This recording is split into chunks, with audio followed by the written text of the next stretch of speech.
कभी ऐसा लगा है कि अपनी ही फीलिंग्स, अपने ही थॉट्स आप पर हावी हो रहे हैं, जैसे एक बोझ बन गए हों? तो आज हम डैनियल चिडियाक की किताब के जरिए इसी चीज को समझने की कोशिश करेंगे। जानेंगे कि आखिर कुछ लोग हर चीज को इतना डीपली क्यों फील करते हैं, और सबसे जरूरी, इस साइकिल से बाहर कैसे निकलें। तो चलिए शुरू करते हैं। ये लाइनें सीधी दिल पर लगती हैं ना।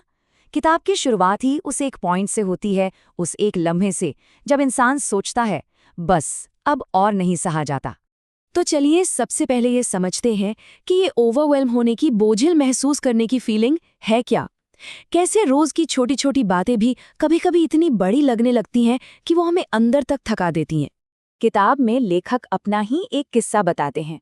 एक दिन उनकी कॉफी गिर गई, बस इतनी सी बात, और इसी छोटी सी बात ने उन्हें स्ट्रेस और एंग्जाइटी के एक तूफान में धकेल दिया। और सच कहूं तो हम सब ने कभी ना कभी ऐसा महसूस किया है ना? जब एक जरा सी गलती भी पहाड़ जैसी लगने लगती है, ऐसा लगता है मानो पूरी दुनिया ही हमारे खिलाफ हो गई हो। तो सवाल ये है कि ऐसा होता क्यों है, इसके पीछे की साइकोलॉजी क्या है? किताब इसे समझाती है कॉग्निटिव लोड थ्योरी से। इसका मतलब सीधा सा है, हमारे दिमाग की जानकारी प्रोसेस करने की एक लिमिट होती है, एक कैपेसिटी। अब सोचिए, अगर वो पहले से ही हजारों चिंताओं से भरा हुआ है, तो एक छोटी सी नई परेशानी भी उसे ओवरलोड कर देती है। इसको समझने के लिए लेखक एक बहुत ही कमाल का उदाहरण देते हैं। वो कहते हैं, सोचिए कि आपका दिमाग एक बहुत बिखरे हुए गंदे कमरे जैसा है। अब ऐसे कमरे में कुछ भी ढूंढना या कोई नई चीज रखना कितना मुश्किल होगा। बिल्कुल यही हाल हमारे दिमाग का होता है। जब वो अनसुलझे स्ट्रेस और नेगेटिव थॉट से अटा पड़ा हो, तो किसी भी नई सिचुएशन को हैंडल करना ऑलमोस्ट इम्पॉसिबल हो जाता है। तो हमने ये तो समझ लिया कि होता क्या है। अब सवाल आता है, क्यों? आखिर कुछ लोग दूसरों से ज्यादा सेंसिटिव क्यों होते हैं? हर चीज को इतनी गहराई से क्यों महसूस करते हैं? क्या इसके पीछे भी कोई कारण है? और इसका जवाब काफी सरप्राइजिंग है। ये आंकड़ा देखिए। रिसर्च बताती है कि दुनिया की लगभग 20% आबादी, 20%, हाईली सेंसिटिव होती है। मतलब हर 5 में से एक इंसान। तो ये कोई अजीब या अनोखी बात बिल्कुल नहीं है।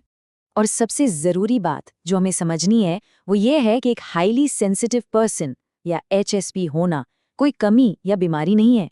ये एक बायोलॉजिकल ट्रेट है। मतलब आपका नर्वस सिस्टम ही ऐसा बना है। आपका दिमाग दुनिया के शोर को, रंगों को, इमोशंस को दूसरों के मुकाबले कहीं ज्यादा गहराई से, ज्यादा इंटेंसिटी से प्रोसेस करता है। और इसी गहरी समझ का एक दूसरा पहलू भी है। जैसा कि ये कोट कहता है कि आप इतने एम्पैथेटिक हो जाते हैं कि उन लोगों के लिए भी बुरा महसूस करते हैं जो आपको ही चोट पहुंचा रहे हैं। आप सिर्फ अपनी फीलिंग्स नहीं, बल्कि दूसरों का दुख, दर्द भी एक स्पंज की तरह सोख लेते हैं, और अनजाने में वो बोझ भी उठा लेते हैं जो आपका है ही नहीं।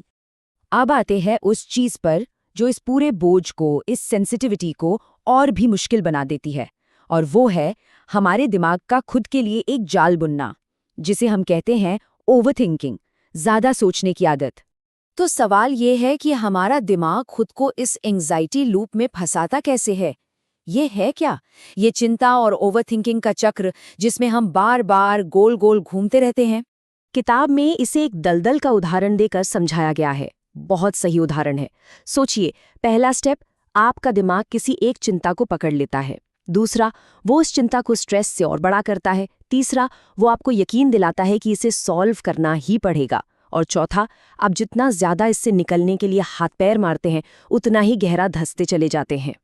असली समाधान इस लड़ाई को रोकने में है, इसे जीतने की कोशिश में नहीं। ये देखिए, ये कुछ आम उदाहरण हैं जो हम सबके साथ होता है। किसी ने टेक्स्ट का जवाब नहीं दिया तो दिमाग फौरन सोचता है वो जरूर मुझसे नाराज है, जबकि हो सकता है वो बस बिजी हो। कोई दोस्त थोड़ा अलग बर्ताव कर रहा है तो दिमाग कहता है मैंने जरूर कुछ गलत किया है, जबकि शायद बस उसका दिन खराब हो। ये दिखाता है कि हमारा दिमाग कैसे अपने आप ही सबसे बुरी कहानी बुन लेता है बिना किसी वजह के। और यहीं पर किताब का सबसे जरूरी सच सामने आता है। वो ये है, आपके विचार हकीकत नहीं है। मैं फिर से कह रही हूं, आपके विचार हकीकत नहीं है, वो सिर्फ विचार हैं। हमारे डर की, हमारी इनसिक्योरिटीज की एक परछाई, और हर परछाई को सच मानना जरूरी नहीं है। और पता है, हमारे ऐसा सोचने के पीछे एक साइंटिफिक वजह भी है। इसे कहते हैं नेगेटिविटी बायस। असल में हमारा दिमाग हजारों सालों से सर्वाइवल के लिए बना है, मतलब खतरों को पहचानने के लिए, तो वो नेगेटिव चीजों पर ज्यादा ध्यान देता है। दिक्कत ये है कि आज की मॉडर्न दुनिया में वो एक टेक्स्ट मैसेज का जवाब ना आने को भी उतना ही बड़ा खतरा समझ लेता है। ठीक है, तो हमने प्रॉब्लम को समझ लिया, उसके पीछे की वजहों को भी जान लिया, पर अब सबसे बड़ा सवाल, क्या इस सब से बाहर निकलने का कोई रास्ता है? क्या हम अपनी शांति वापस पा सकते हैं? और किताब कहती है बिल्कुल। तो चलिए अब उसी रास्ते की बात करते हैं। तो किताब में जो रास्ता दिखाया गया है वो इन स्किल्स को सीखने का है। ये कोई जादू नहीं, बल्कि प्रैक्टिस से आने वाली चीजें हैं।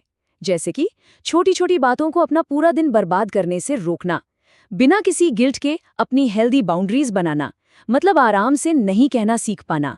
सबसे जरूरी उस ओवर थिंकिंग के साइकिल को तोड़ना, हर चीज को दिल पर लेना, पर्सनली लेना बंद करना, और विक्टिम वाली सोच से निकलकर अपनी जिंदगी को खुद ड्राइव करना। ये सब तरीके हैं अपनी खोई हुई शांति को वापस पाने के। और आखिर में हम आपको इसी एक सवाल के साथ छोड़ना चाहेंगे। जरा सोचिए, क्या हो अगर असली जेल वो हालात नहीं है जिनमें हम हैं, बल्कि वो कहानी है जो हम उन हालातों के बारे में खुद को सुनाते हैं। किताब का सार यही है, असली पावर बाहर की दुनिया को कंट्रोल करने में नहीं, बल्कि अपने अंदर की कहानी को बदलने में है।